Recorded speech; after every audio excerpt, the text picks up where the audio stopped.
Okay, and then now, well, we're privileged to have Nancy Albright here today, and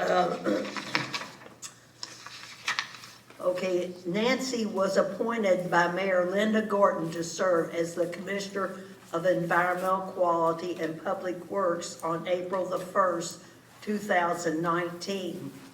This department includes responsibilities for much of the publicly owned infrastructure, storm and sanitary sewers, waste management, environmental services, building inspection, traffic engineering, and streets and roads. So she does a lot more than just cover the recycling center. Okay, Nancy graduated with a BS in Civil Engineering in 1990 and a Master's of Science in Civil Engineering in 92. And she began her career with Kentucky Transportation Cabinet during her college years and stayed with them until she retired in 2015 as the Deputy State Highway Engineer for Operations and Management.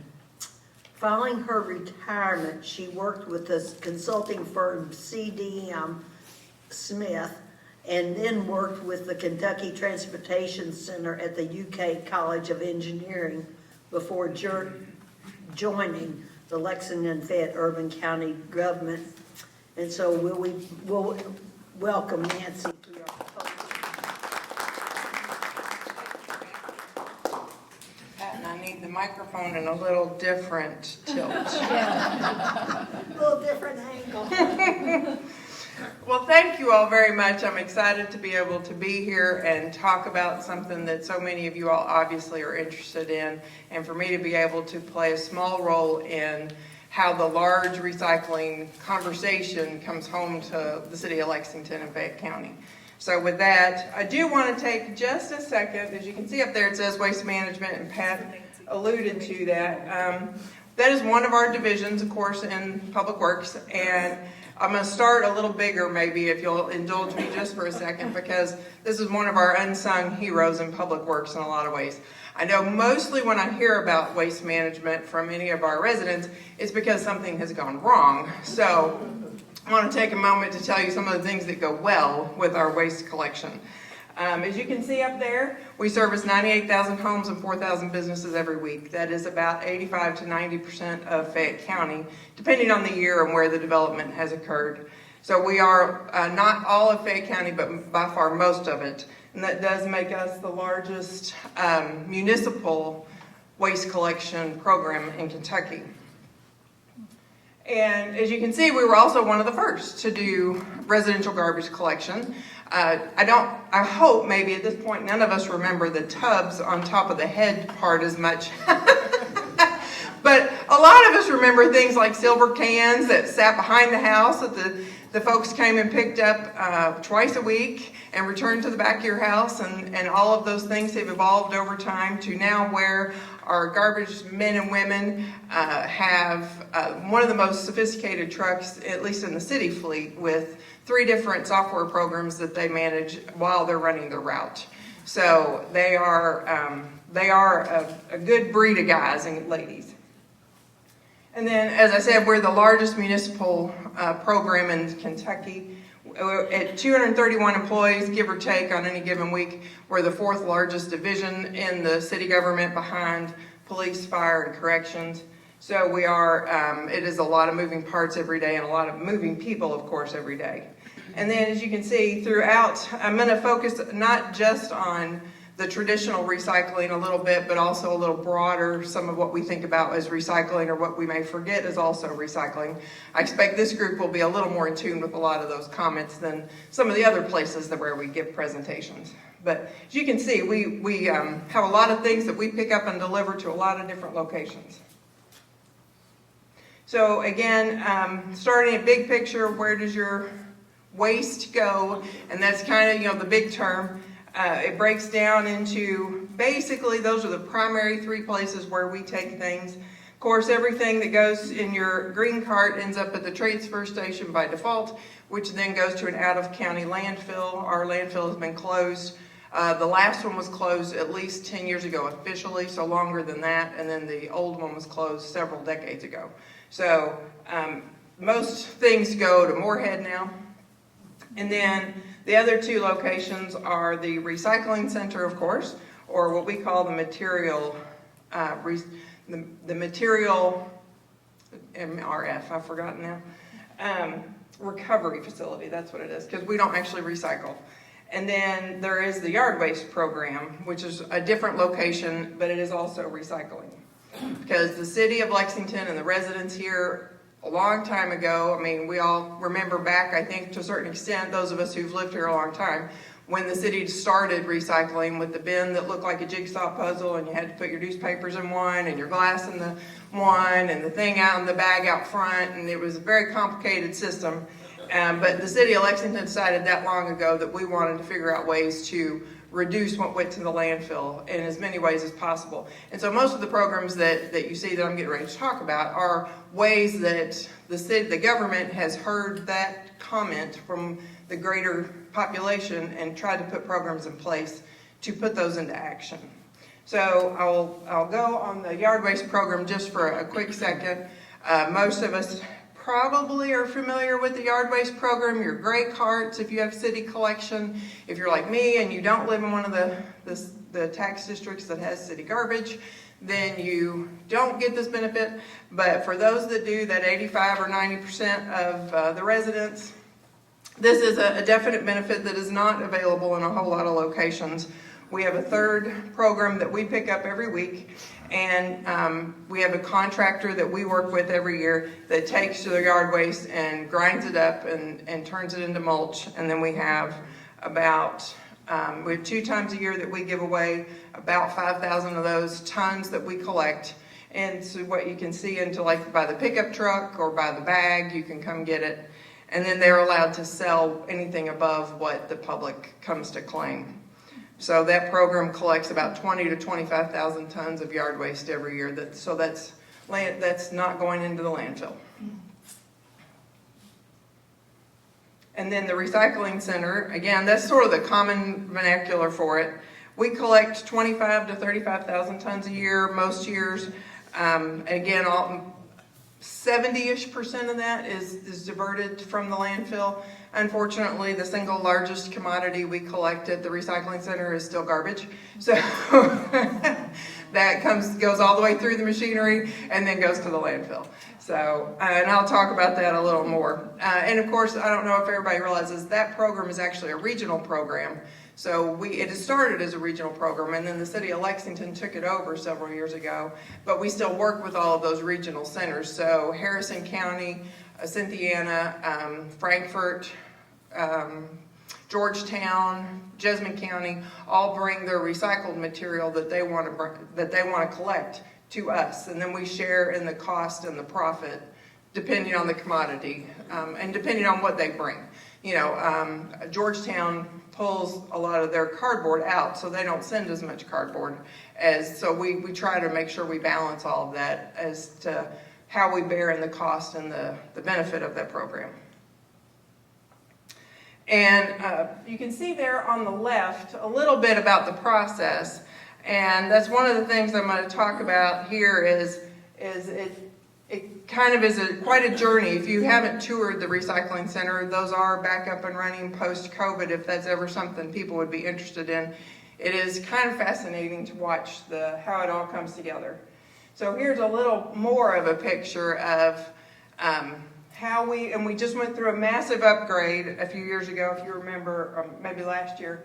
And then, but it is a series of conveyor belts and chutes, and there is still a lot of manual labor involved, but we have improved some of that over the years.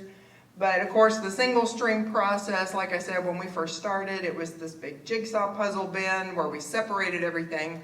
And then the philosophy became, if we quit making it hard for people, they will be more inclined to do it. And so we went to the single stream process where the machinery sorts it all on the back end. It's not a perfect system, but it works pretty well. And the update we just went through last year really helped improve how that gets sorted mechanically now. As you can see, it kind of comes in as a great big old pile. All the trucks just dump everything on the floor, and then we pick it up and start running it through this whole big conveyor system to eventually end up with these bales that go onto the back of each of the trucks according to which vendor is going to take it away. And again, some of you may remember that back in 2019, for a variety of reasons, paper became, invaluable. And we combined that with the fact that we were, because the market was flooded, when China shut down taking everything, it kind of eventually made its way across the country where no one wanted the paper that we were offering. And that was true by and large across the country. There was just so much of it that you had to find a market really close to home to make use of the paper. And that was one of the things that the city of Lexington was the best at recycling, unfortunately. We got tons and tons of paper every week that we couldn't figure out how to move. So back in the spring of 2019, we asked everybody to please keep it. You could store it if you really wanted to. You could just throw it in the garbage, and if there for a while it does break down in the landfill, and we would deal with it that way. Or eventually, a few months later, we started those yellow bins all over town where you could take the paper, and if we could get it clean enough, then we could find markets that wanted it. Because that is a big part of when you hear the conversation that recycling is local, you have to find markets that want your material to keep it cost effective, at least to a certain degree. So when I say we're not truly a recycling center because we don't recycle anything, we're sort of a broker. We take what everybody gives us, we separate it and package it out, and then we give it or sell it to those vendors that will then put it back into the market. So with the recycling, with the upgrade we just went through that we opened last year, we are able, of course, one of the main goals that the mayor, my boss, had was that we had to make sure we could resume paper collection in all of its glory. And that has been able to happen, and the updates have allowed us to sort it in a much cleaner method. I hope that I like to think that we had the yellow bins and people were a little more maybe aware of the quality that was preferred and helped us move it and actually get a good price, that some of that's helped because it is, we're sorting it better now. And so there is more demand. There are more vendors that are interested in what we're selling. So that's helped us a lot to have competition. And then we have this other optical sorter, the grant that we got from the Carton Council. We added another piece of equipment, and of course, just like every other piece of equipment over the last 20 years, this facility hadn't had an upgrade since the 90s. And so when we upgraded in 2021, it allowed us to do a lot more things and kind of refit the puzzle together, but do it more effectively. And so one of the things was we added a second optical sorter, which is just a fancy way of saying it can look almost actually at each piece of material coming across the conveyor belt, and it can tell. So that's what's allowed us to take cartons in addition to paper and plastic. So allowing the inclusion of that second piece of equipment at that critical moment has allowed us to accept cartons. So if you're not contributing them yet, please do, because that is something that we are now. Of course, on the back end, like I said, recycling is local. We have to get enough of the material to have a quantity that people want without us having to figure out how to store it on the property for a long time. So that's the next challenge, is to make sure that we have a market for what we're now collecting. So, and the Carton Council is working with us on that as well. So they're really good. Some of these, actually the beverage industry is engaged in helping municipalities find ways to repurpose what they sell their stuff in. So that's helped us a lot. And just because I feel like I can't not say this, I guess, these are some of our continual challenges. If you happen to help be an advocate, I'll always take the help, because I know that for all of the meticulous and thoughtful recycling that goes on in our community, we still have a lot of challenges of things like fuel tanks and garden hoses. Shower curtains are a regular occurrence. Occasionally people forget and they put a bag of trash in the wrong thing. And then a lot of it, I think, is just maybe a version of wish cycling, which is what we tend to call when people throw in something they wish would be recyclable. And then some of it, I think, is just We make them buy another garbage can, we give them a recycling can. Sometimes, you know, they don't necessarily see the harm in just using the free one like what they really wanted in the first place, which was a second garbage can, I'm afraid. So we do get a lot of mixture, and that's why we still have a lot of trash in there. And despite our education efforts, like I said, well, always, we have an Instagram account, we have a Facebook account, we have a lot of programs where we work with apartments and rental properties, wherever we can get engaged in that. We're always willing to look for new ideas. We do not have a TikTok account, so if anybody asks.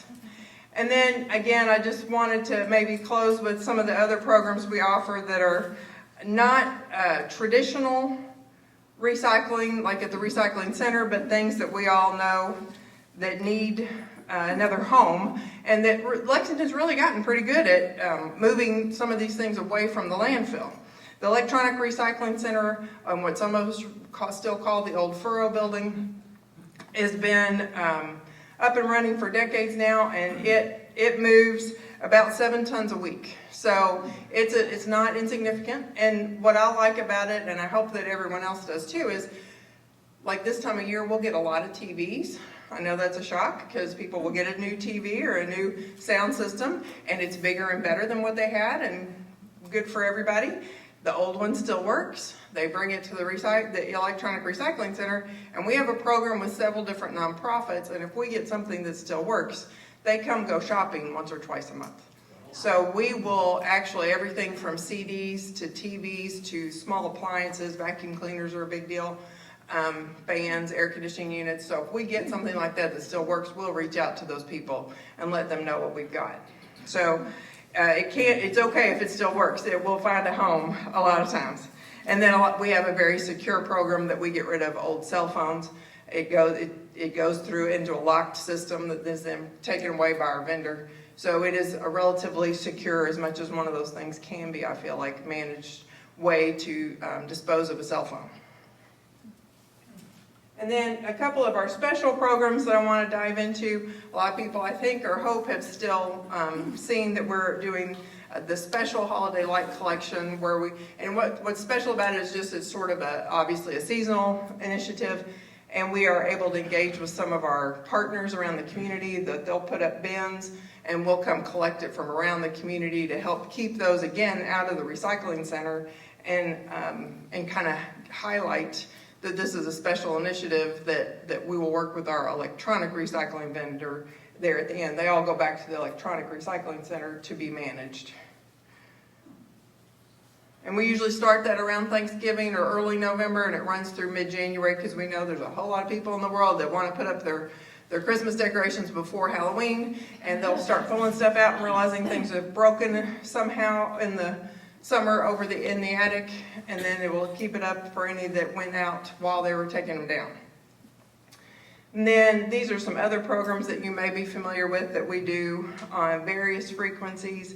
Household hazardous waste is twice a year, but the household waste day is once a quarter, and it is just at the transfer station, where our citizens can come, and they will check your license, but our citizens, because we do have a lot of people who, of course, work in Fayette County, live outside, who hear about these programs and may think they want to participate, and while we appreciate that, most of that isn't free. So Lexington, as I mentioned earlier, does these things because as a community we want to do them. You know, a lot of the things that government does, we do because they don't make financial best sense. Maybe if there was a profit to be made, the private sector would probably be doing it, but we want to do them because it's a part of how we want to live, and so the government takes up that responsibility. And so these things are not free, so we do try to make sure that we limit them to the people who are paying the taxes that support the programs. So the Household Waste Day, Household Hazardous Waste. Tire Roundup is actually a state program that rotates through Fayette County. They rotate counties every 3 years. So if you have a old spare tire you need to get rid of, and it's not in Fayette County that year, you can usually find it in your back county to dispose of it. You can also bring them to to the transfer station, and we have a special container set aside for old tires. Or you can put them out with your regular garbage up to 4 a month, I think, and we'll get them there too. So there's lots of ways you can get rid of things that won't necessarily send it all to the landfill. And then, of course, a lot of people like Paper Shred Day. And that's a program, again, it's not free. We pay the vendor to come in and take either pre-shredded, or you can sit there with your box of documents and watch it go through the machine in the truck if you want.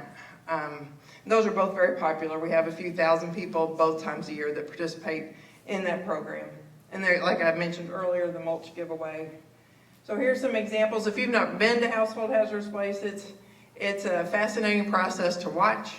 And these companies will repurpose a lot of the different things, the paint, the fuels, the batteries. It's amazing what, again, we have to pay for that service, but it's a fascinating business model that they have created to repurpose all of what we have in our garage that we don't want anymore, really.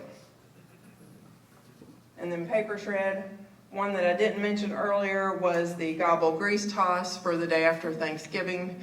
I don't know that we had as many customers this year since the price of oil went way up. Thank you, Aaron. But it is a good way to get rid of anyone that's geared specifically, obviously, to people who deep fry turkey for Thanksgiving.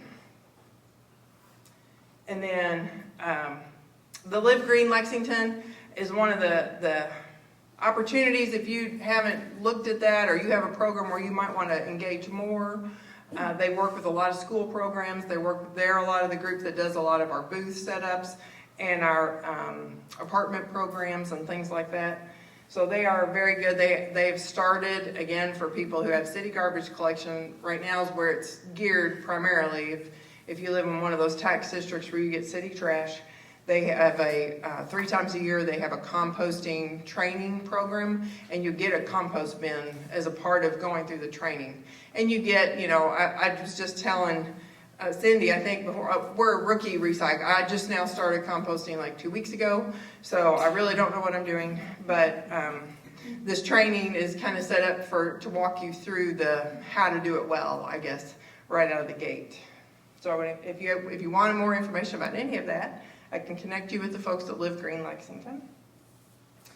And then I'll just close with that, in case anybody's forgotten who some of those people are. That's from our trip this summer with our built-in selfie stick that we call John, who's 21, and Casey Cowden, also a member of the church.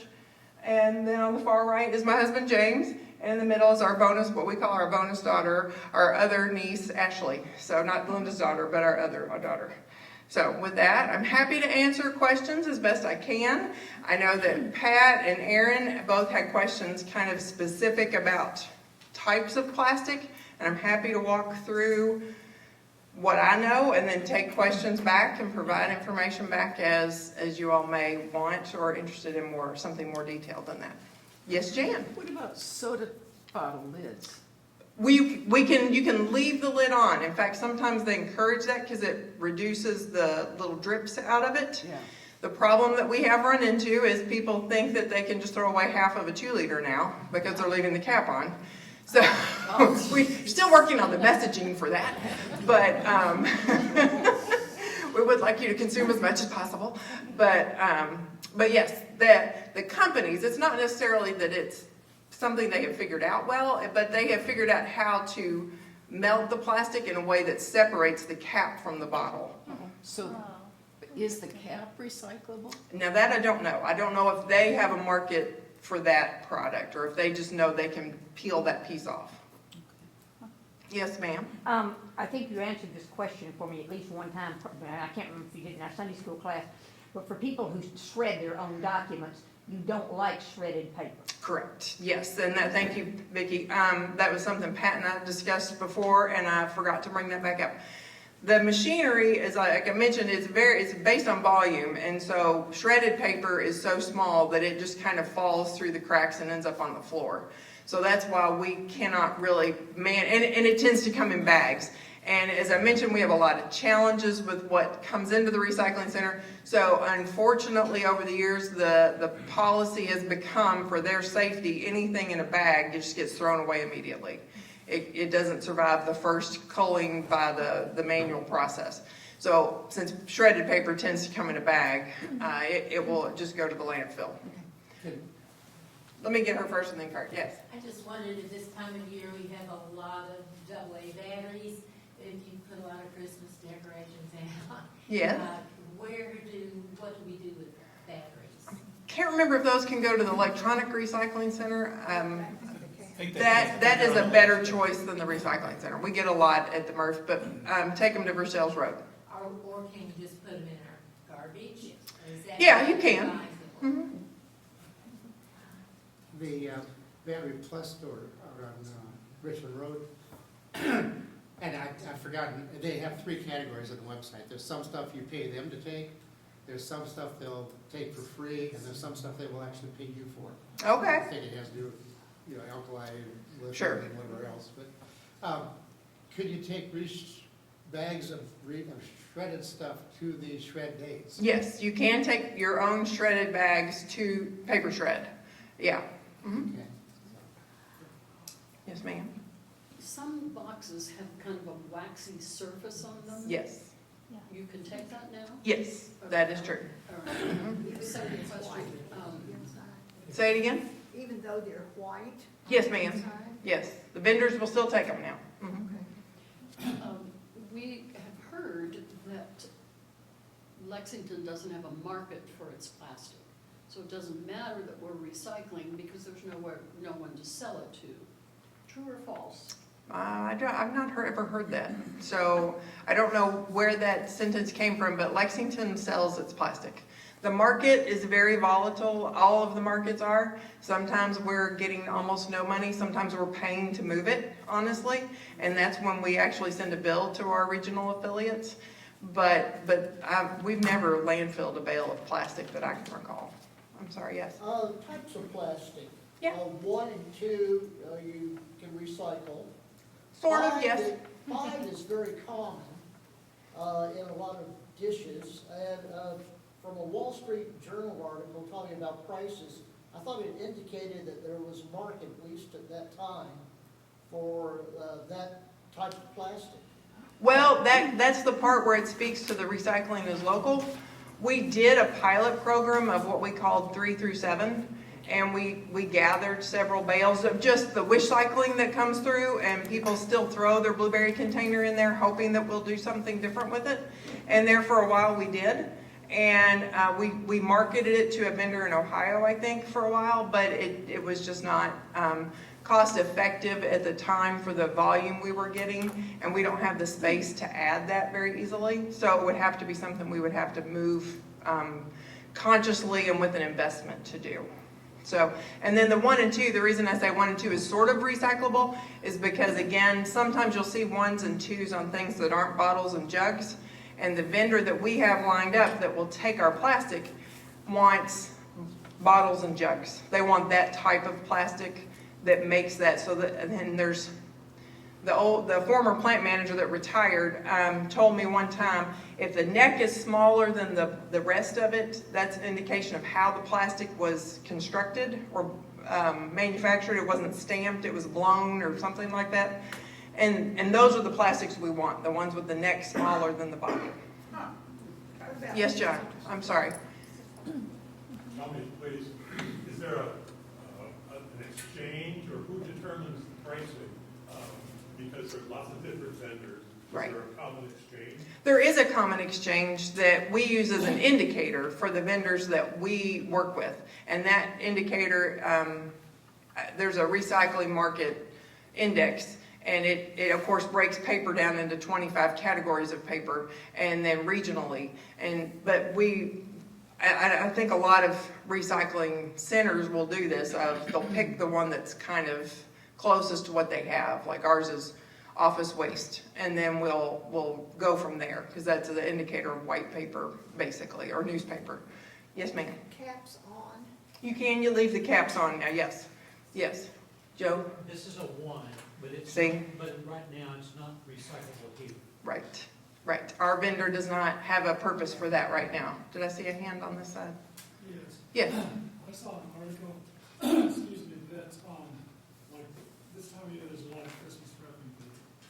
And that if it's shiny or sparkly, it can't be recycled. Well, again, that's true. Our vendor doesn't like that. So that becomes contamination to them in a bale. So we would prefer not to have that. Nancy, could you repeat his? I'm sorry, yes, Christmas wrapping paper. Oh. And that is something that our vendor is not a fan of. Kind of like tissue paper. Yeah. Yes, sir? And plastic bags from retail stores or not? No, they do not cause the problems that they used to before the upgrade. Before the upgrade, the machinery would get the plastic bags wound around it, and they would have to stop and cut them all off. The upgrade eliminated that piece of machinery, so we don't have the maintenance headache out of plastic bags that we used to, but that is not a plastic that our vendor wants. Yes, ma'am. Have y'all done anything with Kroger? Kroger takes all kinds of plastic bags. Right. You know, they take containers, take your cereal bag, all of that plastic they'll take, is my understanding of what's on their thing. Right, we have not worked with them directly that I'm aware of. Okay. I'm just glad they do it. I take Yeah, mine there too. Everything plastic goes over there to the Kroger store. Mhm. Jan, did you have a different question? This is ridiculous, but on the plastic bottles, jugs, and jars on the magnet, it shows a jar that has the opening the same size as a jar. It looks like a peanut butter. I think that is an exception sometimes. Again, it kind of speaks to, so peanut butter jars they'll take, but it to the cups and it's very, unfortunately, it gets very dicey in the specifics of what the vendor will buy versus what they won't. Yes, ma'am. Brown paper bags. Why can we not recycle them? We can now. We'll take them. I tried to explain this on Jack Patty one morning, and it didn't go very well, so I don't know if it'll go any better now that I've thought about it more. Brown paper bags are sort of in between cardboard and white paper, and that's, so we have a market for both of those, and brown paper bags are in the middle. But they will accept them as long as it's not too many. It's somewhat of a contamination for them, but the vendor will accept brown paper bags. So you can send them. Okay, thank you. Yes, John? What do the vendors do with the recycling we send to them? I honestly don't always know. I know that we have a lot of interest, and when China shut down accepting everything several years ago now, and that really was a tidal shift in how America recycled. But the good news is that several years later, a lot of paper plants have opened in America, including a few around us. There's not any in Lexington, but there was one coming online in Ohio, and another one in Huntington, West Virginia, I think, and another one down in Paducah.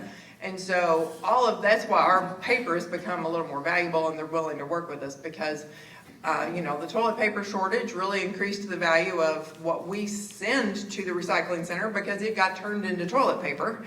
And then, of course, again, with the COVID and Amazon boom that they experienced, all of our cardboard and even our paperboard became more valuable because it was getting turned back into cardboard boxes.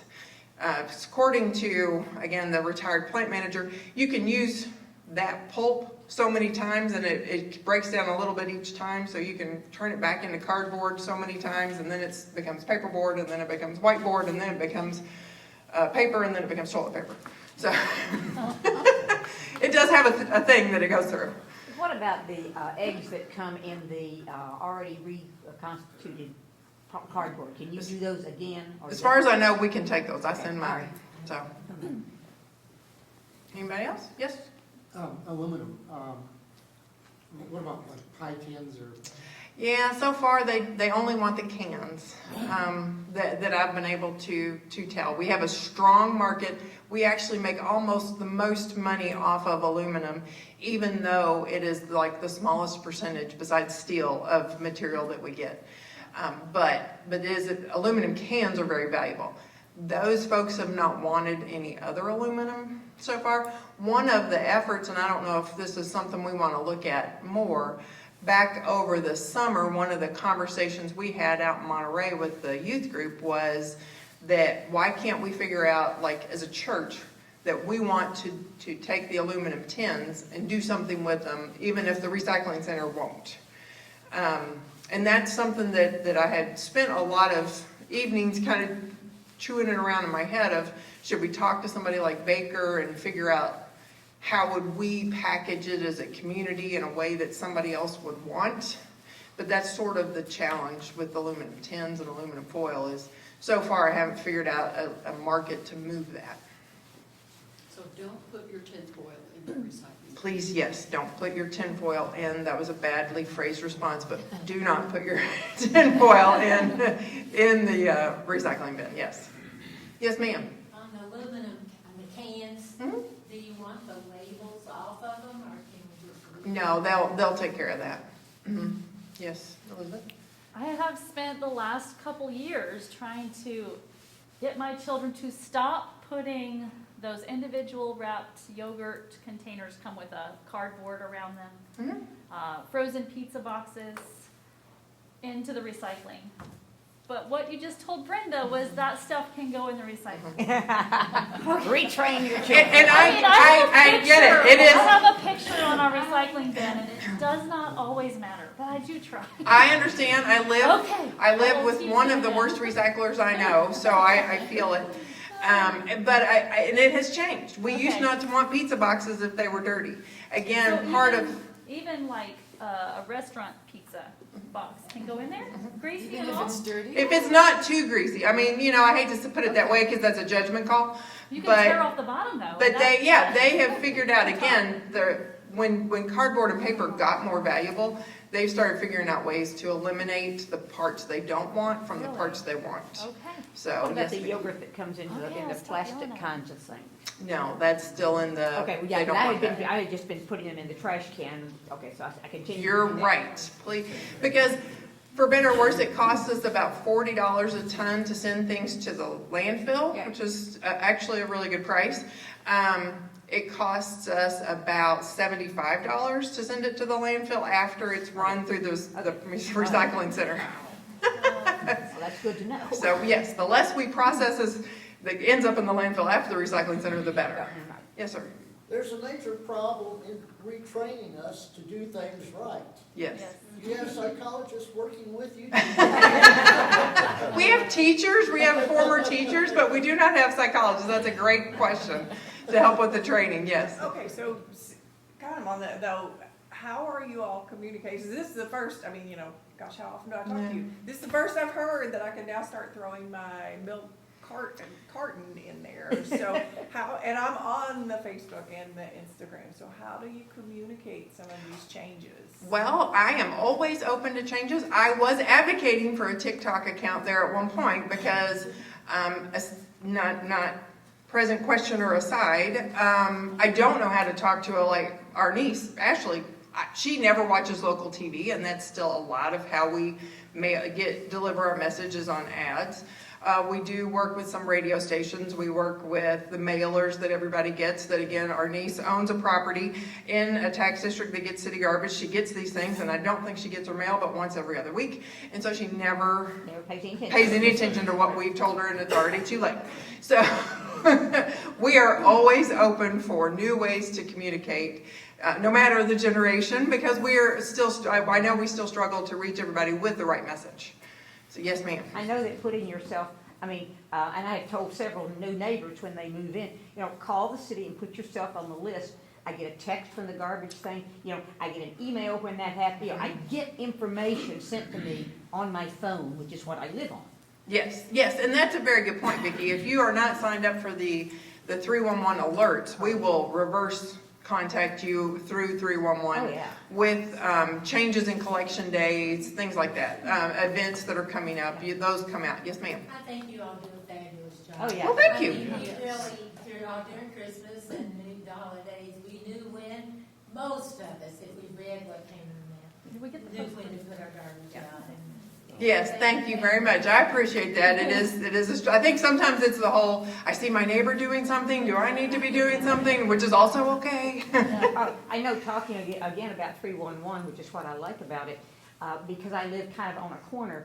There have been at least 3 occasions when the recycles have missed my corner because of the way they've gone down. And I just put a message back into 311, you missed the tow. And I do it on a Friday. because that's my collection day, and they show up on Monday and pick it up.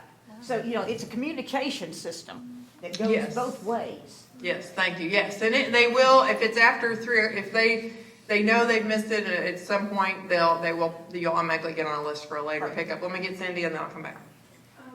So if you can't put shredded paper in recycling, can you put small pieces of paper? Oh, thank you. That is a question that Pat and I talked about and I forgot to bring up. With the smallest that goes well through the system is about the size of a postcard.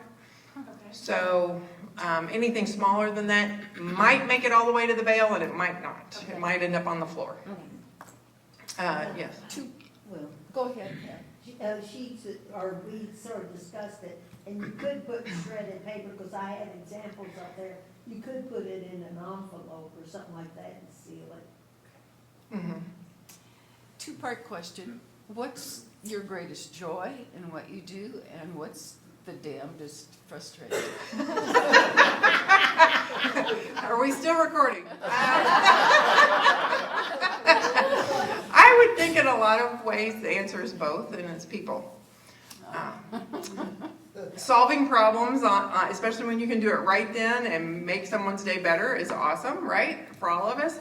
And then sometimes we're a department of 600, so that frequently bubbles up into tensions that then are not resolved easily. Like so much of our issues are always communication in every organization, everywhere, and the lack of communication between people is sometimes. trash talking? Yes. I don't know if you noticed, that's not a thing anymore because of that. As a bureaucrat, Yes, sir. former bureaucrat, how are you evaluated?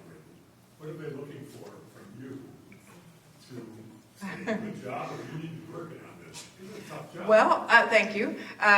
The question was, how do I get evaluated? And I think every day that my name tag still unlocks the door is the most fundamental way I get evaluated. I joke a lot because I have the benefit of being a retiree back in the workforce of I'm here till I get fired. And there will be a thing some point, whether it's trash or snow or trees, there will be a thing, where eventually say your services are no longer needed. And my boss, I have 2 bosses really, and they are beautifully different that work very well together. Mayor Gordon is very compassionate and a listener and she remembers my husband's name, my son's name, my sister's name. She recognized my dad's name the other day. She just loves people as a whole. And my other boss, the CAO, Sally, is very direct and businesslike, and I've learned so much from both of them. And so she's very quick to pick up the phone and say, Nancy, what in the world have you done? And I learned from that too. So that's not usually the way she says it. So when I'm in church. So, but that they are very blessing about both. Working with both those ladies has been amazing.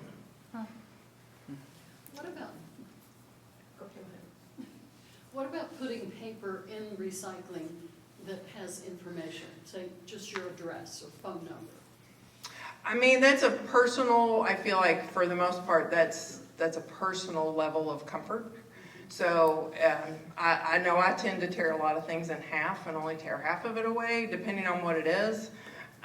But none of our folks are going to take the time to and it ends up in the back of a great big garbage truck that then gets dumped on the floor. And then generally the next person that touches it is not actually touching it. He is scooping it up with a big bulldozer-like machine and dumping it into the process. So from our perspective, anyone taking the time to read it, they got too much time on their hands, and we got to figure that out. But that doesn't mean that still would not be a level of comfort that might make people, your credit card bill or whatever I get, you may rather shred. And some people still shred, and I get it, offers in the mail. So, yes, ma'am. The little communion things that we use, those are not recyclable, are they? Not for us, not for the city of Lexington. The communion cups, again, they just don't meet the threshold of what our vendor would want. So we're not collecting them? No, ma'am, as far as I know. And even, yeah, They collect them in the, but it's collected for garbage. There's the trash cans up at the head of the, what do you call that? sanctuary. Well, not. The fellowship hall, the gathering area, I would Hall. And you can put your communion cups in there. Now, But there's also a trash can right here with the Yeah. fire. that's right, you can Yeah. throw it in there. Yeah, you can just, but no, they don't go to the recycling center right now. Yes, sir. So Nancy, you said this cup is not recyclable even though it's a wine. Right. So if we brought our own cups, we could eliminate that trash, right? Yes, sir. Yes, sir. And of course, you can pick these up at all sorts of fairs and everything. This holds coffee or water. Right, right. So if we change as a people on how we're handling things. Yes, sir. We could avoid all this Yes. garbage that's Right. not recyclable. One of the, if you remember, the triangle symbol for recycling used to kind of indicate reduce, reuse, recycle. Right. And reduce is the first one for a reason. That's the easiest way to avoid things going to the landfill, is to just not use it in the first place. So we encourage people to bring their own cups, right? Well, you know, that's a question for Green Chalice, maybe. Anything else? Just out of Yes, sir. It's kind of a curiosity question. One of the guys that comes to John's pantry fairly regularly, at least I've run into him when I'm not working. But he's like, he works at a temp agency, and works for a public agency. How many of those folks do you have? Oh, gosh, I tend to say we're one of the larger employers of the temporary, marginal employment type groups. We, at the Waste Management, they hire at least 50 a day. They used to go, more like 100 if they could get them. We also employ around other parts of city government, or at least in public works, about 20 others. So we tend to hire at least 50 up to 120 through temp agencies every day. Yeah. In that case, it's worked. I mean, he's been employed that way for 4 or 5 years. Right, we have a lot the question was about temporary employees and how many that we hire through city government. And we have a lot of folks that, for one reason or another, can't get on permanent or don't want to get on permanent, but are okay with the job and the pay. And so they have worked with us for years as a temporary employee. And then there's sometimes others that we see a skill set in or an interest, and we encourage them to apply. We have a rolling advertisement for most of our positions in waste management and water quality. And if we find that they are a good fit and they're interested, we will line them up to get them on board as a permanent employee. Anything else? Thank you all. That's been a lot of fun.